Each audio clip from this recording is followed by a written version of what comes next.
Hello everyone, my name is Dr. Reva, this is Stellaris. So, two things. One, I will continue with the United Nations of Earth as well, but I feel like I want to play a second campaign alongside it. So we're going to have one every other go. So basically they're going to switch around which one is coming out. And this is going to be a different game. On the beta patch that released earlier yesterday, 1.0.1, and it fixes, for the most part, the stuttering. It doesn't completely remove it. I checked on my latest save in the United Earth campaign that we're doing, and it's still there, but it's hardly noticeable on normal speed. Now, that is a very big galaxy, so I'm going to tone it down a little, and I'm going to play a smaller galaxy size, and I'm going to be playing as the Rixi Grand Duchy. I've played a similar setup in a multiplayer game, and that one was going pretty damn well, so I'm really happy with this. Now, let's go through the Rixi Grand Duchy. We are an avian race of noble birds. We have, this is our appearance, this one. We are the Rixi. I just picked let the game decide a random name for us. We are, I've chosen the Avian 3. I should pick the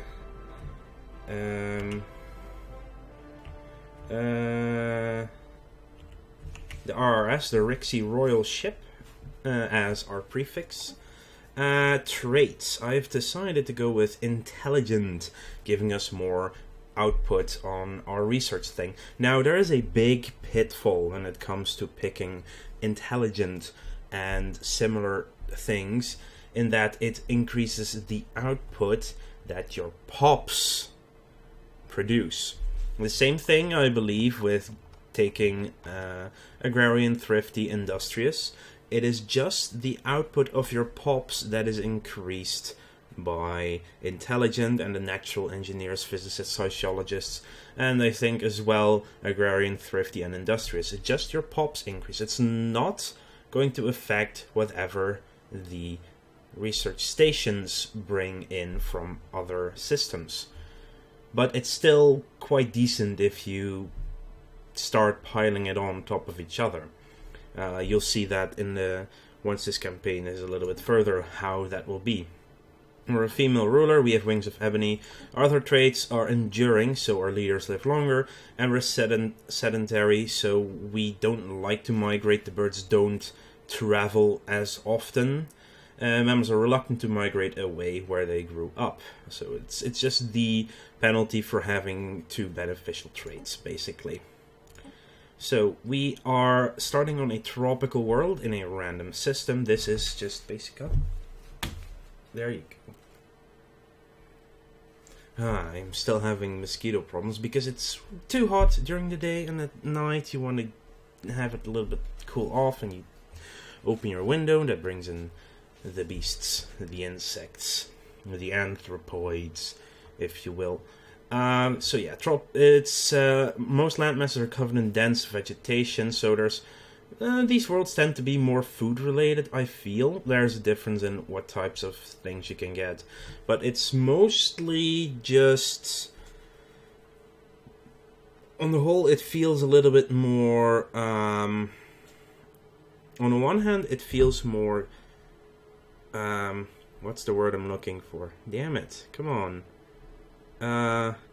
Cosmetic than anything else, but there are slight differences between the types of planets and what they actually hold on them. Now we're gonna go with Rix and Rixaro. We're the Rixi, so avian cities, government and ethics. I have chosen the Enlightened Monarchy. This gives us smaller cost for edicts, they last longer, and it gives us one core sector planet increase. We can pick this because we're a pacifist, and I've also picked up fanatic materialist because it gives you more science output. So just from our traits and our ethic, our people will be producing 20% more science. It scales up towards the late game anyway. So yeah, by the way, I figured out 9 is the most different ones you can pick in one game.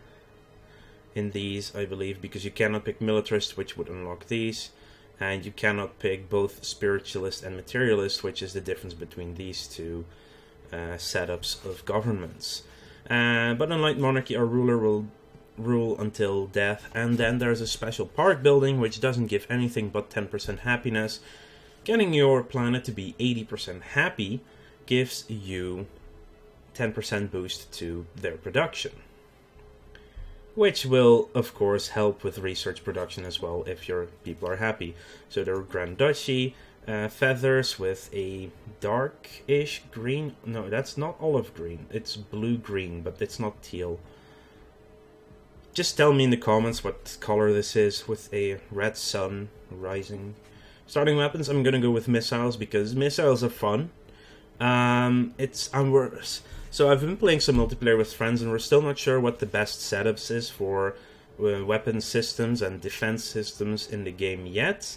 But missiles are fun. In the beginning, there's not many point defense systems to counter it. Missiles are countered heavily by point defense. If you've seen the United Earth campaign, where I have some point defense and it just wrecks missile-based enemies for the most part. If you get too many missiles, you won't be able to shoot them all down, and you still get crushed. So that's the plan, getting enough missiles. Lots of smaller missile launchers. Do less damage, but are less countered by the point defense system. But a mix of things is better. Projectiles are good against shields. Energy weapons are good against armor. Missiles are good against hull, and they sometimes evade at least shields. Some types of missiles can go through shields. But on the other hand, they get shot down by point defense. Against projectile and energy weapons, there's a lot less counter defense. But that's why missiles do more damage and are further ranged, because they are easily countered. We're going to be playing Wormhole Travel, because Wormhole is pretty cool, and we'll see in the game how that goes. You'll see it. And of course, Avian ships. So we are done with our species. We are going for a medium, I think a medium-sized system with 2 advanced AI starts. Normal difficulty. Does it say here what it does? I'm just gonna go with normal. It's eventually will go up in difficulty. Any FTL is allowed, and I'm gonna not put it for now. I'm not gonna turn on iron mode for recording because it just sometimes bugs up. But I am going to pick a ring system. I want to try a ring system. It means stars are a lot more clustered together, which will give you more chances, but also means that the AI is also a little bit, you know what, go to large system. Tone it down a little bit though, because of the slowdown. No, actually, just back to medium. 2 and 15. Just 2 less races, basically removing 2 of the advanced AIs from the game. Crap. I'll have to restart because I picked elliptical. And while the system looks pretty cool, it's elliptical and didn't want to play on elliptical, so I'm going to exit the menu, new game. It's there, so I can just instantly select it. The game generation is really fast, which is quite cool. So there, that's fine. We've regenerated our system again. Hopefully that didn't give us a bad system, but... Anyway, the Rixi Grand Duchy. In the eons since the first primitive Rixi communities took shape in the dense jungles of Rix, our civilization has spread and prospered. There were many dangers as we advanced through the ages, and some of us were still prone to violence during a few of the darker periods of history. Finally, we're brought into the protective embrace of a single enlightened ruler and united under one banner. Now, after the successful creation of artificial subspace wormholes, the finest minds of the Rixi Grand Duchy have finished construction of the first wormhole station at the edge of our system. The stars themselves are finally within our grasp. Now, what the wormhole system does, it works slightly like Mass Effect, but also slightly not like Mass Effect, in the sense that wormholes will allow you a travel range. This is the travel range of our wormhole. By the way, this is the galaxy, a ring galaxy with still a core, which is surprising, but there's nothing in the middle, so it's only north or south, which gives defensive and offensive challenges as well. We have 1, 2, Sol is right there. Huh.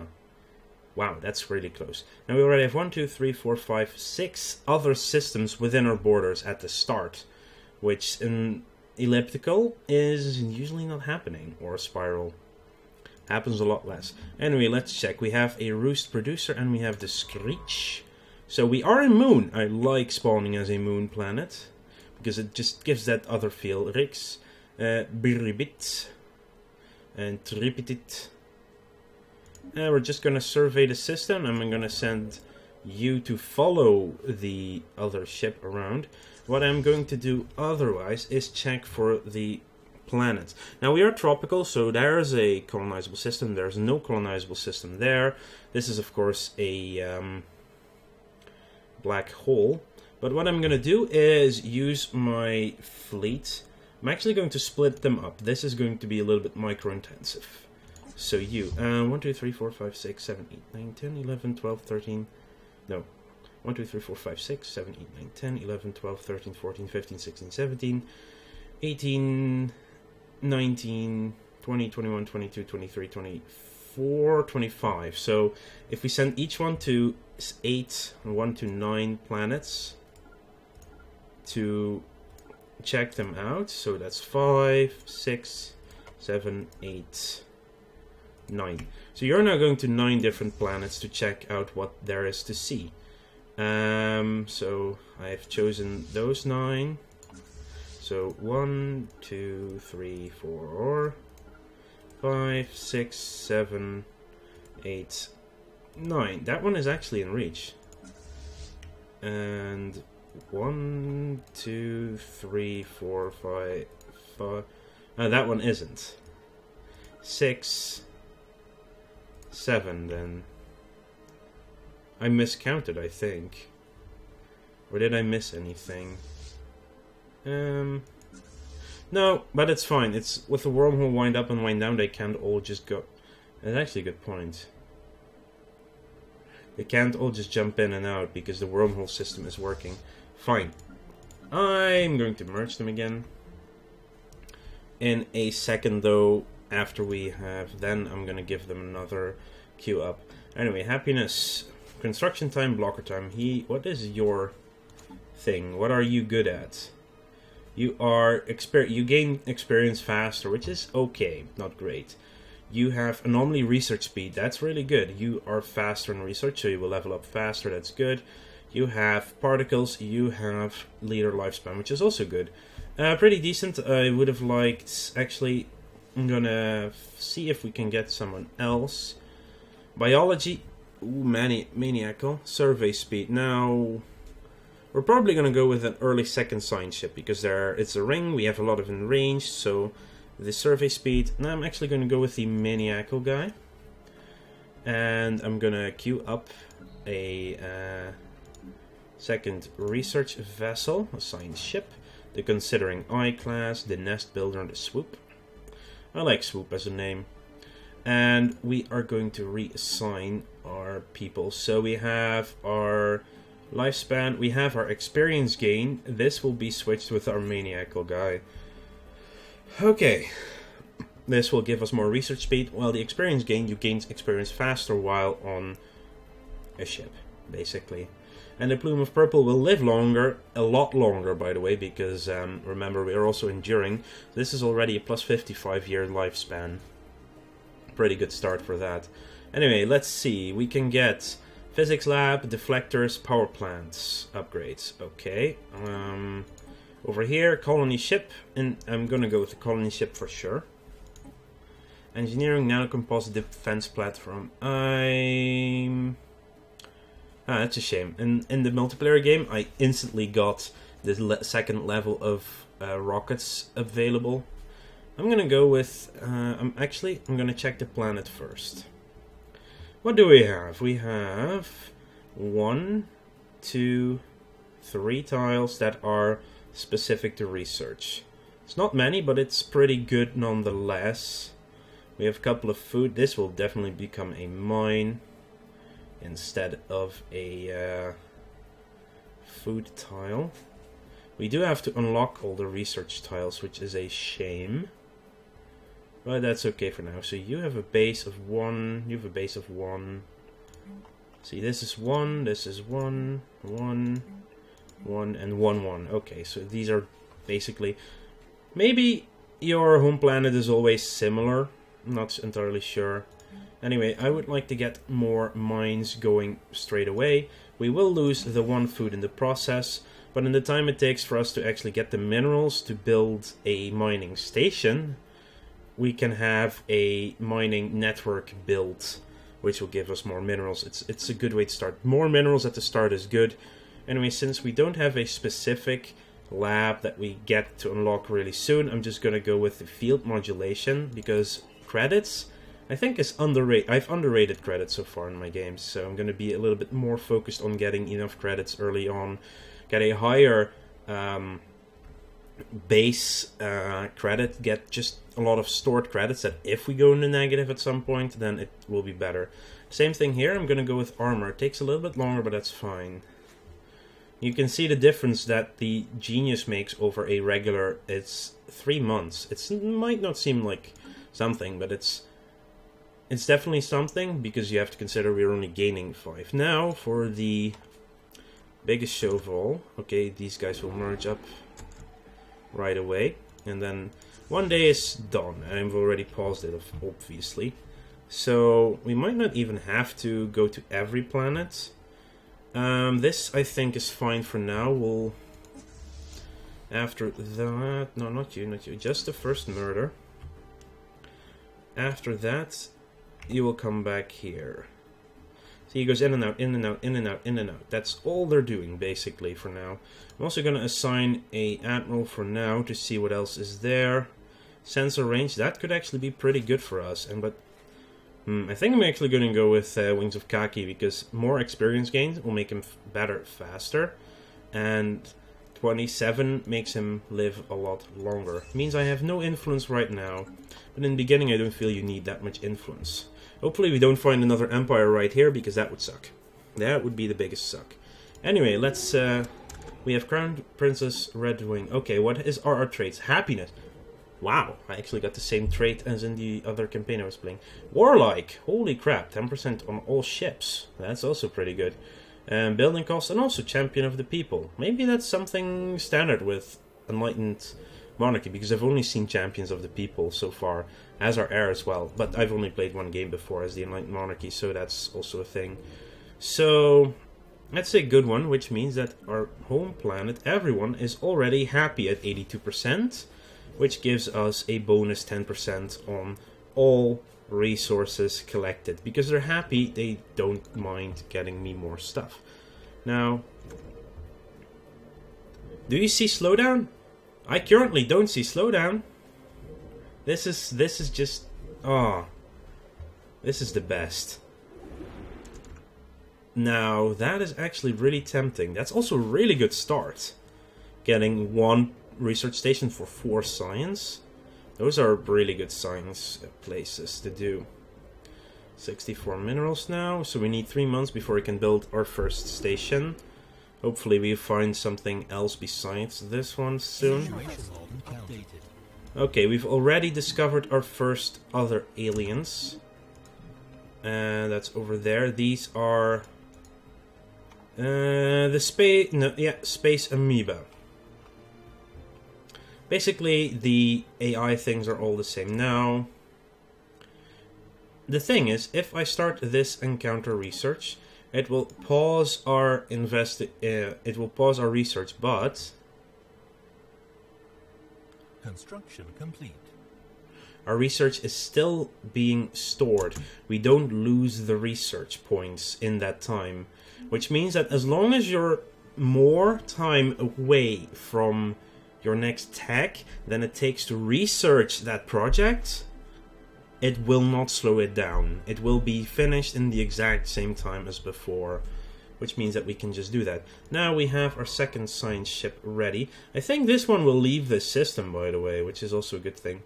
On the other hand, there's nothing here that we could potentially get, so which is a shame. There's no...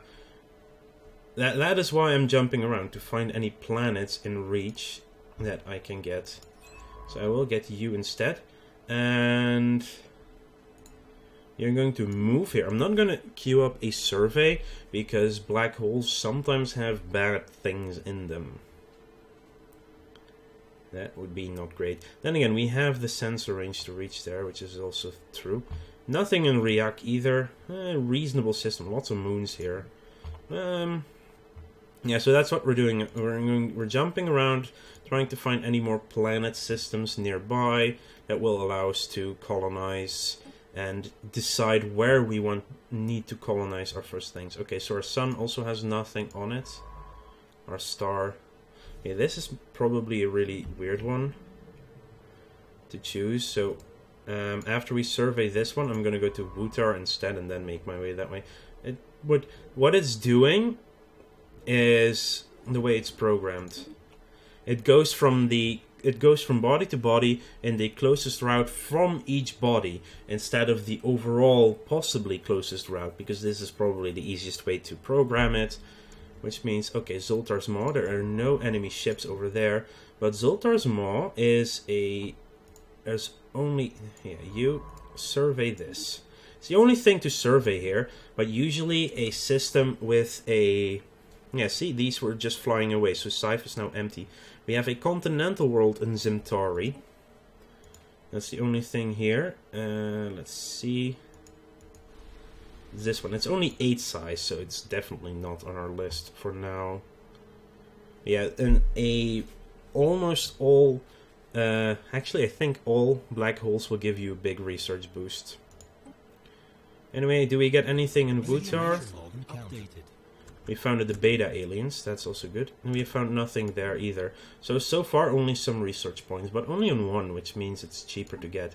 Now we're going to investigate these as well. This is currently a bug in the game that they haven't fixed yet. Normally you should do these one after another. That's how the game should work. It's not doing that right now, so we're just doing them right after one simultaneously instead. It's a bug, they're gonna fix it, but the Paradox has said, you know, as long as this is going on, just use it, you know. Just be happy with your exploit for now. Anyway, I want to thank you all for watching. Make sure to like this video if you enjoyed it, and subscribe to the channel if you want to keep up to date in the future. I'll see you guys later.